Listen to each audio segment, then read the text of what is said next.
Steve Olson, this is WSL, and this is taking a look today at Misty Fjord South. We're getting an amazing apparition of some of the planet, or what we think they've been obfuscating, plus more evidence of the parabolic mirror system that they're using to obfuscate it. But check it out, man. Check this out. So anyway, this is like your normal morning up at Misty Fjords, and then you start to see this refraction. I finally figured out why we get such a clear refraction in Misty Fjords. Why? Because of the water. The water is what's defeating the system. We basically are getting a double refraction, and that's why we're able to see it so clearly. And watch this thing pop out once we get behind the refractors. See, they started to get defeated a little bit, and now we're seeing a very clear reflection of this thing off the water. That's my theory anyway, I'm sticking to it. Check it out anyway. This is cool, isn't it? Whoa. Man, every time I see it on this camera, it just blows my freaking gourd off. And then, of course, what we get is this little refraction right here, this little reflection right here. And what I believe that is it's actually, it's doing its job to refract the light away from our eyes, but it can't defeat the water reflection. And that's why we can see it here. Now, check this out. I go a little bit further south, okay? I'm here at Misty Fjords. This is in Alaska. Now, in this camera, Minks Island South, which is just a little bit further west, is also on the water, as you'll notice. And the water is relatively smooth. Now, check this out. You'll see the double parabolic mirror very clearly being used to obfuscate that big planet that we were looking at, or whatever the hell it is, iron ball, whatever it is, right? And so that is the parabolic mirror. Now check it out. I can, even show it to you in the water here. Look at this. See the reflection of it right there? Right in the water. Now, again, that's that double parabolic mirror is what I believe it is. It could be something else. I could be wrong. What do you think? Let me know. Comments below. I'll leave my comments open as long as people are nice, That's the way I roll with that stuff. Let's take a look at Solar Ham right now. Check it out. The recent readings here show that we got another bump, and I do believe this is from that continual CME outburst, and we're going to see little bumps like this in the K+4 range. Today a 6, a 5, and then, and that's your consolidated conditions. What you're looking for is that purple. That's when it's going to start messing with satellites and electronic gear and things like that, radios and things. But right now, it's pretty mild relative to what we've been seeing lately, okay? Checking out the recent, now this thing's back up again, guys, so you can go check it out again. Here's the link. And basically, you can go check and see now that they've got this thing back up again, that we can see the strange patterns again and the reverse pressure on the Earth. So everything's about the same as it was, but I would like to have seen what happened when that last CME rolled over the Earth.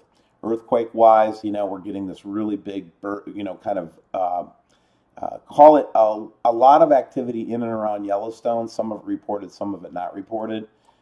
If we basically take this thing and we take it all magnitudes for the United States, you can really get an idea of where the clusters are. I like to go to Mary Greeley for that information. I recommend that you do the same thing.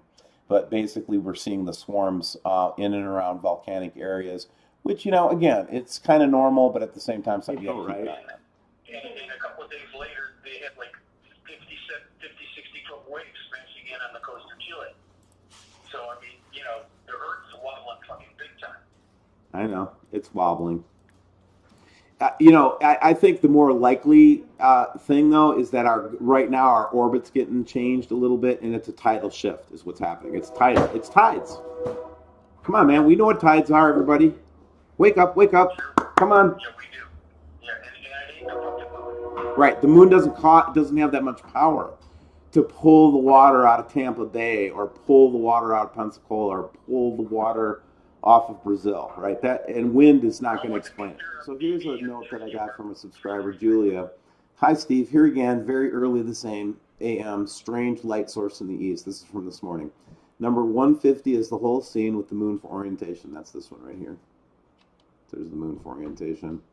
Okay, yep, okay, I'm good with that. Just above the light source, you'll see a small red dot. Yes, I see it. There is a tower with a red light on the horizon, but I zoomed in on one in the sky. C-126 enhanced for red dot in the sky. It must be very far out for that closest zoom I could get. Number 224 is the sunrise 2 hours later. Let's take a look at these now.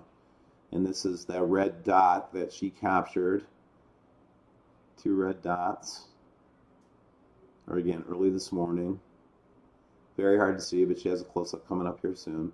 And she was able to kind of zoom in and there's our double refraction whatever in front of the ball. Interesting. And then there's the sunrise 2 hours later. Well, thank you, Julia, for sharing that with us, and I appreciate all the subscribers' input. Send your emails to me at olson, olson, .stephen.d@gmail.com, and I'd love to see what kind of things that you're seeing up there in the skies. Now, before I leave, I wanted to make an issue, because I really didn't make a big enough deal about this photograph that we captured from one of the geostat satellites the other day, and the subsequent shadows. And we need to talk about this, guys.